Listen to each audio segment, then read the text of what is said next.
We are talking about the stock market, America. Yes, indeed, it is true. The Dow fell on Monday for the 8th day in a row. It's the longest losing streak since 2011. Trump's stunning failure to repeal and replace the Affordable Care Act, also known as Obamacare, has spooked investors, sending the Dow shrinking. And we're talking about, this is not small, we're talking about 184 points. Now that's like millions of dollars. In the first few minutes of trading on Monday, the Nasdaq eked out a 0.1 gain, and the Dow closed down 46 points. Rich, what's going on?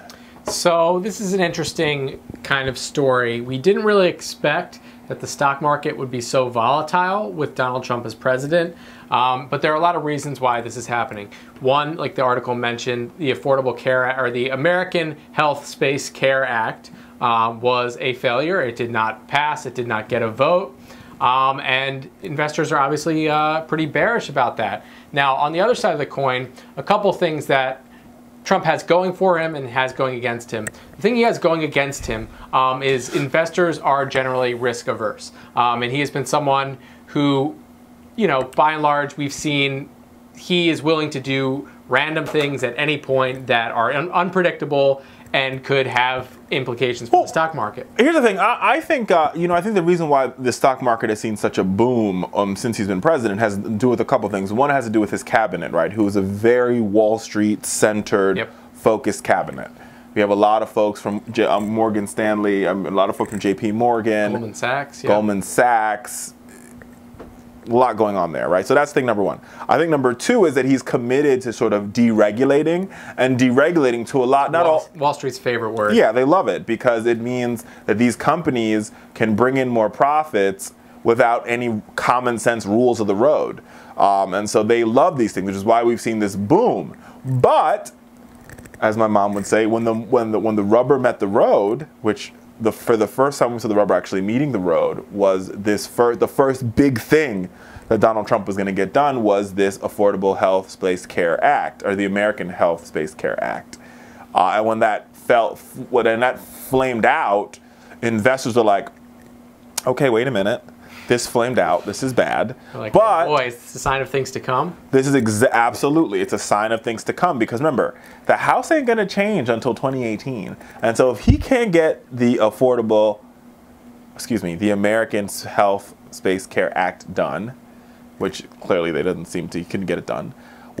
How is this same House going to handle tax reform or infrastructure spending, right? Or a budget? So this creates problems, and I've said this over and over again, without their healthcare repeal and replace done, which the healthcare law that they were trying to create in a nutshell, America, was a tax bill. Right. It was being passed through reconciliation, which means it had to do with reconciling the budget, and it was a tax bill, right? And they were the reason why they had to put it first was that's like the easiest possible way that they could get a bill like that passed too, right, by the way. Because reconciliation means when you're reconciling, just like you balance your checkbook, right? When you balance the budget or you're balancing the budget, you only need 50 votes and not the 60 vote threshold majority in the Senate, right? So put all that into play. The reason why healthcare had to go first was because they had to find a way to bring in some revenue, right? Because if they didn't, so that would make tax cuts and this infrastructure bill budget neutral. But now that they failed at repealing and replacing Obamacare, this tax bill, America, that's going to add to the deficit. So will the infrastructure bill, and that means Donald Trump is going to have some problems with the Freedom Caucus and the Tuesday Group, the same people he had trouble with on the the American Health Space Care Act. Yeah, I mean, the Freedom Caucus is... They're running the party. I mean, they're feeling their oats right now. I can only describe it this way. For them, this is something that we have literally been talking about since the Fowler show started. This whole idea that the Republican Party is not just one party.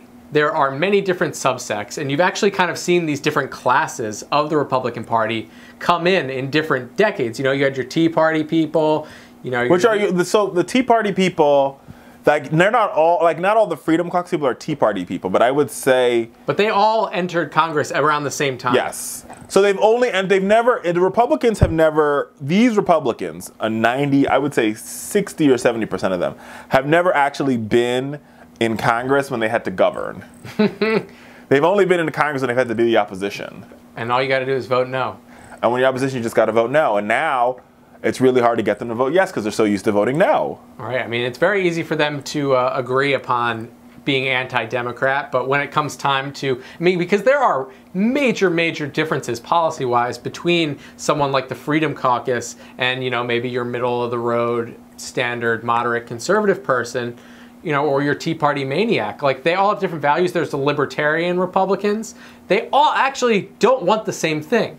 Now, there are a few things that they can agree on, and they fall under this umbrella, but when it comes time to the nuts and bolts, like, I mean, these are people that, like, their idea is like, we're standing up for our values, and if the bill isn't the way we like it, we're voting no. Right, and I mean, the Freedom Caucus is a group of people. I mean, and here's the thing: the left, I would say, the left has theirs as well. Like the Progressive Caucus and the Freedom Caucus are sort of analogous, but not the same. I mean, obviously, we like the Progressive Caucus, we like progressive policies, but the Freedom Caucus, like, they really believe like toasters can fly over there. Like, they like if it's not budget neutral, pro-Christian, pro-freedom, pro-liberty, they're voting against it. And I think, you know, that is where Donald Trump's major problem is that he can't get these 29 people to vote his way.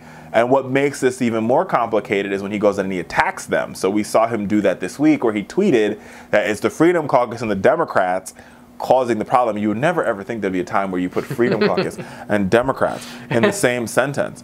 And to be frank, and I've said this over and over again, and I'll say it again here, is if Donald proposed some sensible legislation, Democrats, and he you know summoned Pelosi and Schumer to the White House and said, hey, listen, here's what we're trying to get done. Will you help us? I think he might be able to get some traction. Now, with that being said, with that being said, I'm also a progressive that believes I'm a solution-oriented progressive. So what we cannot do, we can be the opposition party. We could be hashtag Trump resistance.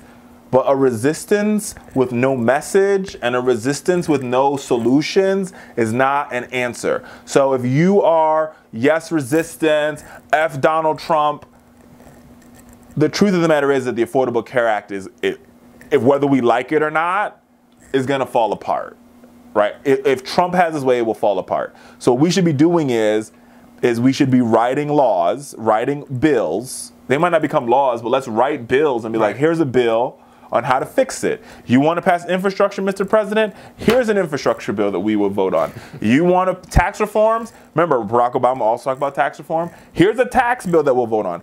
Force the Republicans to look at our solutions by putting the bill out there, and then when we go on, when we're getting ready to campaign for Congress, we then go out there and be like, look, we proposed the bill. Here's our bill. What you got to give Bernie, what I like about Bernie, more so than any other progressive, is that anytime Bernie says anything, he's always got a bill. Like, he's talking about Medicare for all. He's already introduced a bill. Yep. Raise the minimum wage. Oh, I have a bill for that.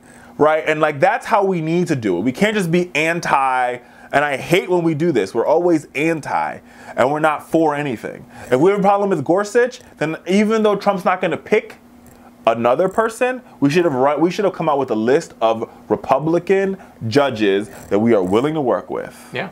Or middle of the road judges. So when they say, oh, well, you guys we only went with Gorsuch because there was no other solution, we're like, no, that's not true. Here's our list. Yep. And I think it was a failure in strategy that when we were doing these appointments, right? If we didn't like Betsy DeVos, we should have proposed Republican alternatives.